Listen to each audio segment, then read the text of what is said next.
Let us proceed by the second type, which is the law of syllogism. Okay, when we say law of syllogism, okay, 3 statement na ang babanggitin dito are given. Okay, if P implies Q and Q implies R, then we can say that P implies R. So, class law of syllogism is somehow similar to transitive property. Okay, when we say transitive property, if A is equal to B and B is equal to C, then we can say that A is also equal to C. Kasi parehas silang common kanino? Parehas silang equal kanino? Kay B. Kaya, si A ay magiging equal din kay C. So, para makuhanak natin si law of syllogism, use this pattern. If P, then R na tayo. So, dahil common ang ating B or ang ating Q, ika-cancel natin si Q. Okay, let us try an example. By the way, this is the definition. P implies Q, Q implies R, then we can say that P is also implies to R. Okay, in the 3 statement, okay, our P is what we call the general statement. Iyon yung dinefine. And then, Q is the particular statement, and si R, siya na yung magiging conclusion natin. Okay, try an example. Okay, so our P is Joy visited Bicol. Our Q is she will spend a day in Albay. And what is R? She will visit Cagsawa Ruin. Okay, now, to get the law of syllogism or to get the conclusion, just combine P and R. If P, then R. So, if, what is P? If Joy visited Bicol, or visits na lang yan. If Joy visits Bicol, then what is R? She will visit Cagsawa Ruins. So, that is the conclusion. Just combine if P, then R. Okay, another example. Our P is two-angle form a linear pair. And what is the Q? They are supplementary. What is R? The sum of their measure is 180 degrees. Now, what is the conclusion? Yes, Geralde.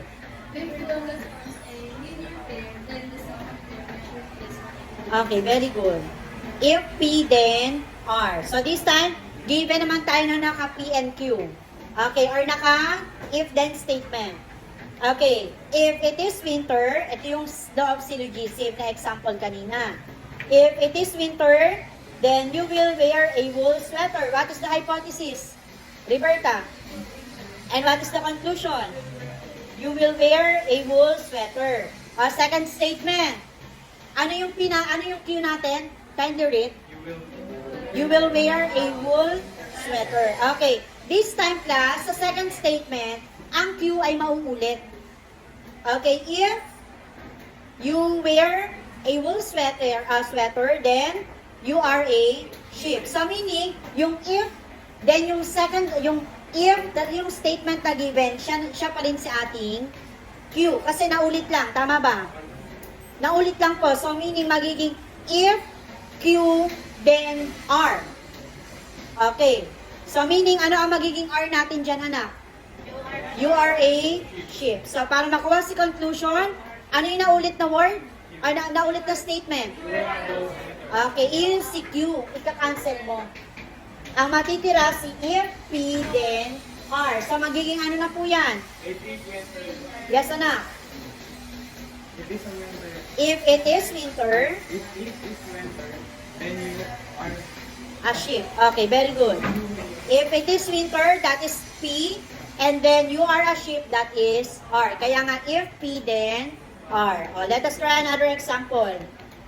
If it continue to rain, then the track and field oval will become wet and slippery.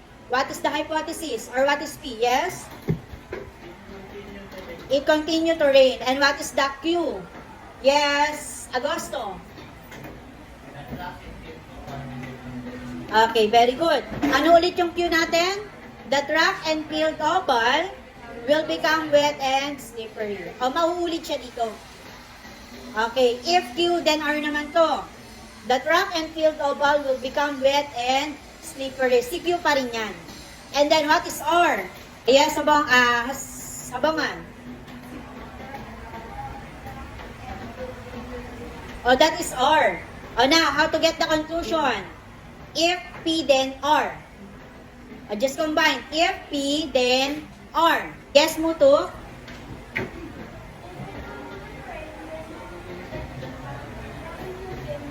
Okay, that is the conclusion.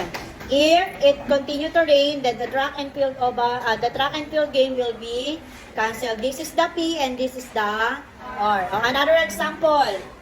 If you are resting, then you will be relaxed. Okay, our P is you are resting. What is Q? Dahil sabi nga dyan, law of syllogism yan, mauulit-ulit si Q. If you are relaxed, then your heartbeat is you are relaxed. That is Q pa rin. And what is R?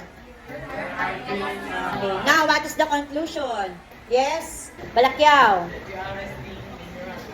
Okay, very good. If you are resting, then your heartbeat is normal. Our P is? You are resting. R? Your heartbeat is normal. Next. If you study your lesson, then you will pass the exam. Yung katabi ni Balakya, what is the hypothesis or what is P? And what is Q? Ikaw naman, anak. Okay, next. Ano ulit yung Q natin dyan? You pass the exam. And what is R? Okay, you will get a good grade. Now, what is the conclusion? Oladive. Okay, very good. You study your lesson, that is P, and you get a good grade, that is R. Another example. This time, given na si P and Q. Combine na lang natin yan, ha? If the creature is a fly, then it has antenna. Our P is, the creature is a fly. And then, our Q, it has antenna. Second statement, if the creature has antenna, then it is an insect. What is the conclusion? Yes, Ferrer?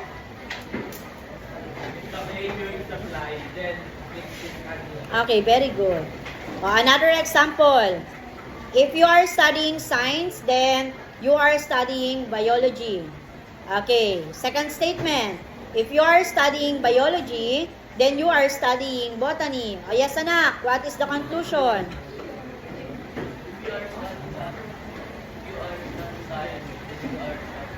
Okay, very good. Next. If two lines are parallel, then they belong to one plane. Second statement. If lines belong to one plane, then they are coplanar. O yung nasa likod ni Ferrer. Conclusion, anak.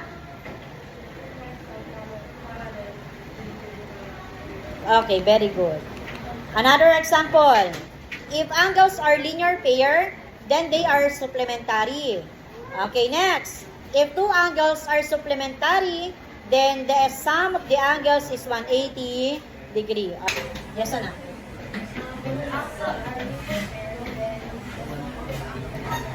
Just combine lang naman, di ba? Just combine if P, then R. If angles are linear pair, then the sum of the angles is 180 degrees. Okay, next. If a man is good in math, then he is an engineer. Second statement. If he is an engineer, then he can build a house. Otopriyo. Okay, very good. If a man is good in math, then he can build a house. So, any question about law of detachment and syllogism? Do you understand the difference? Okay, when we say again law of detachment, okay, just like similar to deductive reasoning. Dito naman sa law of syllogism, okay, ika-cancel natin sino? Si P, si R, si Q. Si Q. Okay.